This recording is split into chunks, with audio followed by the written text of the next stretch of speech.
এতক্ষণ যারা নামামৃত সুধা পান করলেন, তাদের মানব জীবন শ্রেষ্ঠ জীবনের একমাত্র উদ্দেশ্য ঈশ্বর প্রাপ্তি, তা যেন এ জীবনেই সফল হয়, এই কাতর প্রার্থনা দয়ালের রাঙারাতুল চরণে। আজকে একটি অনুরোধ এসছে ইষ্টভৃতি নিয়ে এবং ইষ্টপ্রীতি নিয়ে। আমরা এতদিন ইষ্টভৃতির কথা শুনে এসেছি, এবার ইষ্টপ্রীতি না হলে ইষ্টভৃতি করতে মন যায় না। তাই ইষ্টপ্রীতি কি করে হবে? আর ইষ্টপ্রীতি হলে তবে ইষ্টভৃতি আর ছাড়া যাবে না। আমরা যে কোনো বিষয় জানি তবে মানি, যাকে জানি না তাকে মানি না। এই বিষয়ে একটি গান করতে করতে ঠাকুর তন্ময় হয়ে ভাব সমাধি হয়ে গেছিল। এক ভক্ত ঠাকুরকে গান শোনাতে এসে গানের কলিগুলো এমনই ছিল যে যে যাকে মানে, যে যাকে জানে সে তাকে মানে, যে জানে না সে মানে না। ঠাকুর এটা কথাটা নিয়ে আহাহা আহাহা করতে করতে একদম পড়ে গেলেন। এই প্রীতি, ইষ্টপ্রীতি আগে হতে হবে, না হলে ইষ্টভৃতি মূল্য বোধ তার কাছে আসবে না। এটা বহু মানুষেরই প্রশ্ন। একজন শিখ সম্প্রদায়ের সৎসঙ্গী, তিনি বার্মা থেকে এসেছিলেন। তিনি ঠাকুরকে প্রশ্ন করেছিলেন, আমার জীবনে ঈশ্বরের প্রতি প্রেম ভক্তি হয় না কেন? কোনো ঈশ্বরের প্রতি মাথা নোয়াতে ইচ্ছা করে না। ঠাকুর বললেন, প্রেম ভক্তি নাই এমন কথা ভাবতেও নেই, বলতেও নেই। প্রেম আছে ভেবেই প্রেম করতে হয়। যেমন করলে প্রেম জমে, তেমন করেই প্রেমিকের মতো ঈশ্বরের প্রতিও প্রেম করতে হয়। যার প্রেম আছে এমন ভক্তের সঙ্গ করতে হয়, তাহলে প্রেম বেড়ে যায়। প্রেম সবসময়ই প্রশ্ন শূন্য নিজের সম্বন্ধে। যার কন্দরে প্রেম ভক্তি থাকে তাই ভালো, নাম করতে করতে তা বেড়ে যায়। যেমন ছেলেকে লালন পালন করতে করতে তার প্রতি টান বেড়ে যায়, নেশা বেড়ে যায়, তেমনি গুরুর নাম করতে করতে গুরুর চলা ফেরা জপ, তাকে নিয়ে ব্যাপক সবসময় ব্যাপৃত থাকা, ইষ্ট নেশায় মাতাল হয়ে চলা, এটা যত বেড়ে যায় ততটাই ভক্তির প্রাধান্য অঙ্গ হিসাবে ইষ্টভৃতি আর ছেড়ে যাবে না। সকালে নাম করে নিজের অর্জন থেকে রোজ তাকে নিবেদন করতে হয়। শরীর মনের আগ্রহ নিয়ে শক্তভাবে একাগ্র হয়ে, একেই বলা হয় ফিজিও সাইকেল কনসেন্ট্রেট সার্ভিস, অর্থাৎ মানসিক ও শারীরিক একাগ্র সেবা। মনও থাকতে হবে, শরীরও থাকতে হবে, একাগ্রতাও থাকতে হবে, তবেই তার সেবা তিনি গ্রহণ করেন। যেমন ছেলেকে আমরা পোষণ করি, খাওয়াই, মোছাই, স্নান করাই, বাস্তবভাবে করাই, তার উপরে মমতা বেড়ে যায়। গুরুর উপরে যখন এরকম হাড় ভাঙা টান হবে, তখন এসে যাবে আনরিপেলিং অ্যাডারেন্স, অচ্যুত নিষ্ঠা। ওকেই বলা হয় যোগ। যোগ যার হয়, সদা যোগযুক্ত ভব, এই যোগযুক্ত তার সঙ্গে হয়ে গেলেই প্রবৃত্তিগুলি অটোমেটিক নিয়ন্ত্রিত হয়ে পড়ে এবং প্রবৃত্তির দাস সে আর হয় না। কোনটা ঠিক কোনটা ভুল নিজেই বুঝতে পারে, বিবেক চেতনা জাগ্রত হয়ে পড়ে। তখন মিনিংফুল অ্যাডজাস্টমেন্ট, সার্থক বিন্যাস হয় জীবনের। এই রকম প্রেমে জ্ঞান শুদ্ধ হয়, আর শুদ্ধ জ্ঞানে শুদ্ধা ভক্তিতে চলতে চলতে চলন শুদ্ধ হয়ে পড়ে। এটা কিছু নয়, এটা একটা তুক। ভালোবাসার ক্রমাগতি, ভালোবাসা যেখানে ক্রমাগতি, সেখানে মা যে সন্তানকে মানুষ করে তোলে, তার পিছনে তাকে দিনের পর দিন, বছরের পর বছর ক্রমাগত কি কঠোর পরিশ্রমই না করতে হয়। ছেলে হাগে মতে, বিরক্ত করে, রোগে ভোগে, খিদে পেলে জ্ঞান জ্ঞান করে, তবুও মা অশ্রদ্ধ হয় না। তাকে খাওয়াতে হয় সময় মতো, জামা কাপড় পাল্টে দিতে হয়, তেল মাখিয়ে দিতে হয়, স্নান করাতে হয়, প্রত্যেক মুহূর্তে তার প্রতি নজর রাখতে হয়। তারপরে সে চলতে শেখে, আস্তে আস্তে বেঁচে বেড়ে ওঠে, বড় হয়। মায়ের এই সেবার ক্রমাগতি যদি না থাকতো, তাহলে কি শিশু মানুষ হতে পারতো? তাই ঈশ্বরের প্রতি আমাদের ক্রমাগতি থাকবে, কন্টিনিউটি থাকবে। কখনো ভালোবাসলাম আবেগ হয়ে, কখনো ছেড়ে দিলাম, এরকম করলে হবে না। মহৎ কিছু পেতে গেলে, যেটা ডিপি ওয়ার্কের মূল কারণ, মজ্জাগত হয়ে গেছে, যদি আমরা কন্টিনিউটি রক্ষা করে চলতাম, তো ডিপি ওয়ার্কের প্রয়োজন হতো না। মহৎ কিছু পেতে গেলে অনুরাগের সঙ্গে, ধৈর্যের সঙ্গে তার জন্য পরিশ্রম করতে হয়। আর করতে করতে অভ্যাস পেকে যায়। তখন যা করতে চায় তার সমাধান এবং সুফল অবশ্যই পেয়ে যায়। তাই শ্রী শ্রী ঠাকুর বলছেন, মানুষের এমনিতেই হুঁশ বেড়ে যায়। তার চোখ, কান, নাক, গায়ের গামছা, জিহ্বা, ইন্দ্রিয়ের সজাগ সারা প্রবণতা হয়ে ওঠে। একজন যে ইষ্টমুখী চলনে চলে, নিয়মিত নাম ধ্যান করে, ইষ্টভৃতি করে, যজন যাজন করে, তার নার্ভ এত অ্যাক্টিভ, এত চেতন, যে এক জায়গায় বসে থেকে সব দিকে নজর, সে আপদ বিপদের অগ্রিম টের পায়। কে আসে যায়, কি করে, কোন শব্দটা ব্যবহার করছে, কেন করছে, দুটো কথা বললেই তার মনের সবটা জানা হয়ে যায়। কোথা থেকে গন্ধটা আসছে, কি মতলব নিয়ে সে ঘুরছে, সব দিকে লক্ষ্য রাখা। এটা শুধু নাম ধ্যান করলেই সেই চেতনাটা আসে। নজর কিন্তু আমাদের দেখতে, সেই নজর অন্তর্দৃষ্টি। সাবধানে যত অটুট অনুরাগ নিয়ে চলবো, ততই চলনা সজাগ হবে, বুদ্ধি বিবেচনা বেড়ে যাবে। ভালোবাসা মানুষকে কেমন করে? ইষ্টের কাছে দূরে থাকা সম্পর্কের কথায় শ্রী শ্রী ঠাকুর একদিন বলছিলেন যে, দূরে থাকলেও যুক্ত থাকলেই হয়, কাছে থাকলেও যোগ না থাকলে সুবিধা পাওয়া যায় না। তবে কাছে থাকলে সেই লোকটি নিয়ন্ত্রণ করার ব্যাপারে ইষ্টের সুবিধা হয়। ইষ্টকে ভালোবাসা সম্পর্কে বলতে গিয়ে বললেন, ভালোবাসতে চাইলে তোমার সবকিছু দিয়ে তাকে ভালোবাসতে হয়। জীবন্ত এবং এটা যত তীব্র হবে, ততই তোমার ভালোবাসা উপচে পড়বে। ধ্যান সম্পর্কে ঠাকুর একদিন বলছিলেন, ধ্যানে নিরুদ্ধ বহু কিছু জেগে ওঠে, যা আমাদের জ্ঞাতসারে জানা নেই। আমরা কি কি সুফল পাবো, তা যারা সাপ্রেসড হয়ে আছে, অন্তর্নিহিত হয়ে আছে, তা সজাগ হয়ে ওঠে, তার সুফল পেতে থাকে মানুষ। তাই নিয়মিত কারণ জেনে না জেনে আপনারা ধ্যানে মগ্ন হন। আবার ঠাকুর বলছেন, অনেক কিছু স্থির হয়েও আসতে থাকে। ধ্যান করতে করতে মানুষের একাগ্রতা বেড়ে যায়। তখন সাধারণ মানুষের থেকে বোধ অনেক উন্নত হয়ে যায়। ধ্যানের সময় নিজেকে পরিবেশ থেকে বিচ্ছিন্ন ও যেদিক দিয়ে কিছু নিঃসঙ্গ মনে হলেও, ইষ্টের উপরে ভালোবাসা থাকলে তার সঙ্গ সুখ উপভোগ করা যায়, কোনো কষ্ট হয় না। লোকসঙ্গ পরিহার করে সর্বদা নির্জনে থাকার চেষ্টা না করে, কখনো নির্জনবাস ও কখনো যাজনে ব্যাপৃত থাকলে কষ্ট হবে না।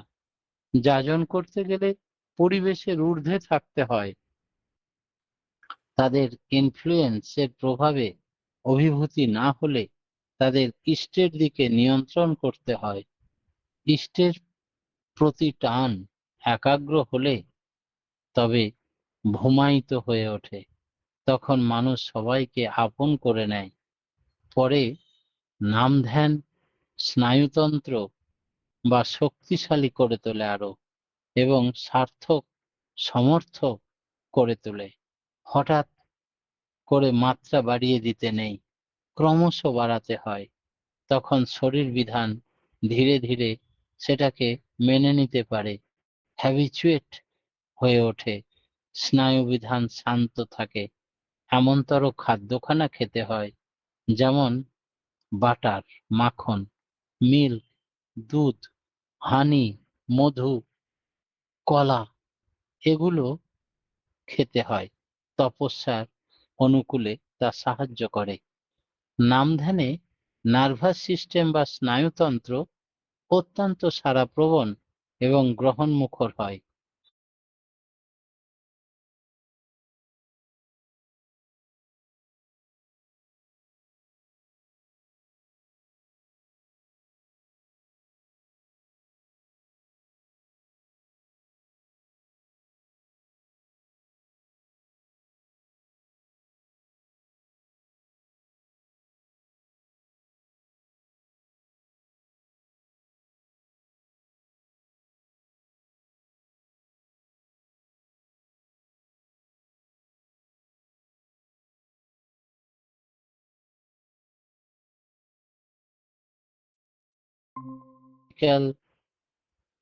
অ্যাস্ট্রিক ডিভোশন,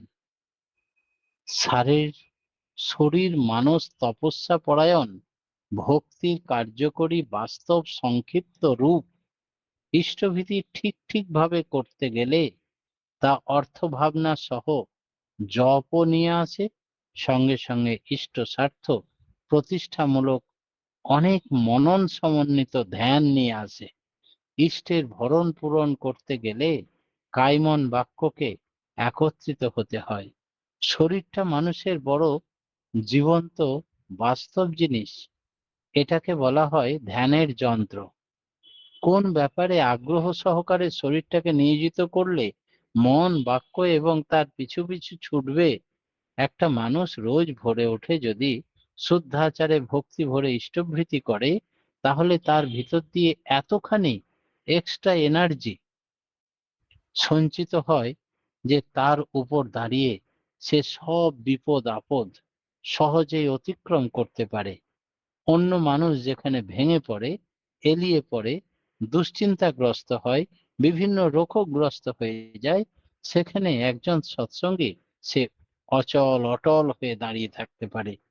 ইষ্টভৃতি করার এই প্রথম ও প্রধান ফল। এছাড়াও নাম ধ্যান ইষ্টভৃতি, একটু নাম ধ্যান করে ইষ্টভৃতি করতে হয়। অন্তত 5-7 মিনিট নাম ধ্যান করলে কপালে বা থার্ড আই বা তৃতীয় নেত্রে ইষ্টকে স্থাপন করে তার দর্শন করে তারপরে তার উদ্দেশ্যে ইষ্টভীতি নিবেদন করতে হয়। সেই জন্যে নাম ধ্যানের সঙ্গে ইষ্টভীতির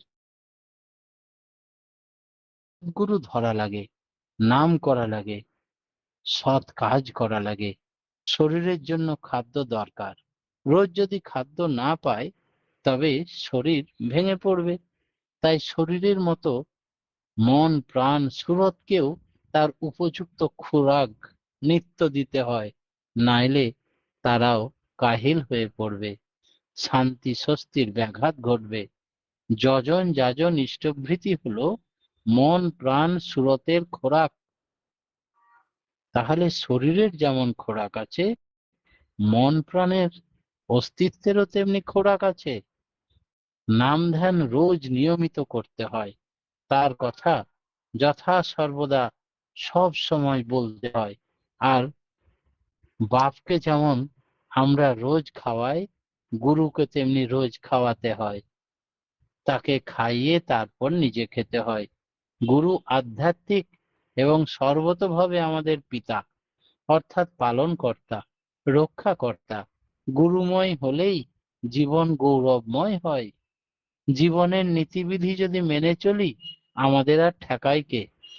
আমরা যখন ক্রমোন্নতি ও শান্তির পথে চলবো, তখন এন্তার চলবো, পৃথিবীর কোনো বাধা বিঘ্ন অশান্তি আমাদেরকে রোধ করতে পারবে না। ইষ্টভৃতি হলো নিকুম্ভিলা যজ্ঞ। তাই ইন্দ্রজিৎ ছিল অজেয়, তার মূল ছিল নিকুম্ভিলা যজ্ঞ। এই কারণেই তিনি অজেয় ছিলেন। কিন্তু যেদিন তার এই যজ্ঞে ব্যাঘাত হলো, সেই দিনই তার বিনাশ সম্ভব হলো। আমরা যদি তেমনি ইষ্টভৃতি অটুট রাখি, তাহলে যে রক্ষা কবচটা হাতে থাকে, ভোরে উঠেই নাম ধ্যান ইষ্টভৃতি করে বেরানো, এবং সেটা আয়ুধ স্বাস্থ্যদ সব দিক দিয়েই ভালো। আর এই সব করে যখন বার হলাম, তখন যেই যে কাজে বার হন না কেন, একেবারে শক্তি সমৃদ্ধ। জ্ঞানেশ্বর বাবু এসেছেন একদিন শ্রী শ্রী ঠাকুরের কাছে। ঠাকুরকে বলছেন, প্রীতি প্রাণ নিয়ে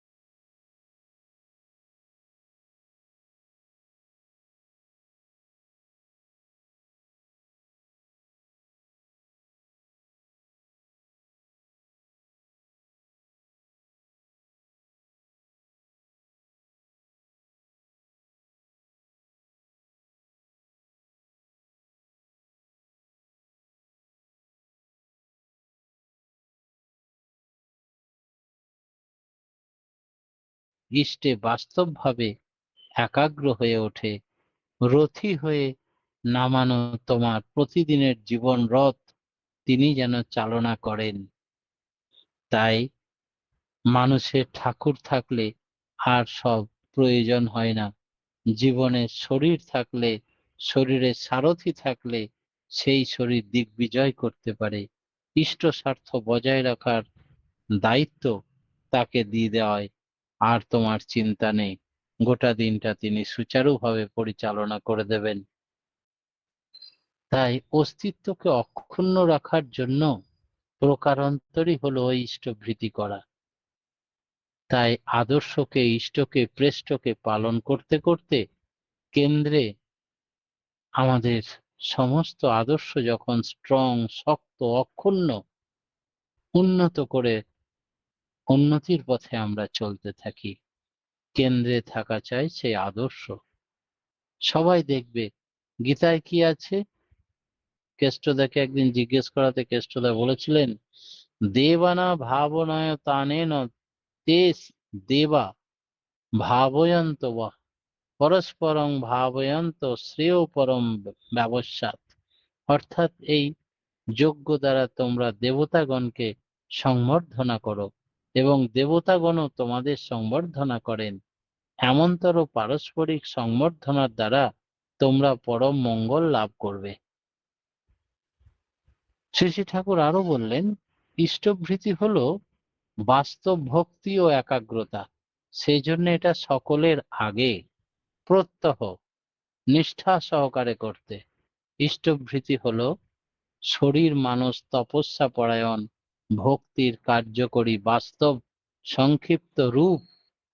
ইষ্টভৃতি নিপুণতা বাড়িয়ে দেয়, দক্ষতা গজিয়ে তোলে, স্বাভাবিক উৎসাহ গজিয়ে দেয়, এনার্জেটিক করে তোলে। তাই একে বলা হয় সামর্থ্য যোগ। সামর্থ্য যোগে জেমস তার পুস্তকে লিখেছেন সামর্থ্য যোগের উপকারিতা সম্বন্ধে সুন্দর বৈজ্ঞানিক ভিত্তিতে তিনি ব্যাখ্যা করেছেন। শ্রী শ্রী ঠাকুর যজন যাজন ইষ্টভৃতি সম্বন্ধে সারা জীবন কল্যাণের জন্য এত কথা বলে গেছেন যে একটা লোকের পক্ষে তা এক জীবনে সম্পূর্ণ মেনে চলা সম্ভব হয় না। তাই অনুভূতির দ্বারা ধর্মকে জানতে হয়। আসামের এক ভক্ত ঠাকুরকে একবার প্রশ্ন করেছিলেন, ওই যজন যাজন ইষ্টভৃতি তিনটি জিনিস কি মানুষকে চালিয়ে নিয়ে যেতে হবে সারা জীবন? এতে আমাদের অজ্ঞাতে আমাদের ভিতরে একটা অসাধারণ শক্তি সংহত হয়, এই নাকি আমাদের আপদ বিপদে রক্ষা করে। যজন যাজন হলো একটা এরোপ্লেনের দুটো পাখা, আর ইষ্টভীতি হলো চালক শক্তি। ইষ্টভীতির ফল অশেষ।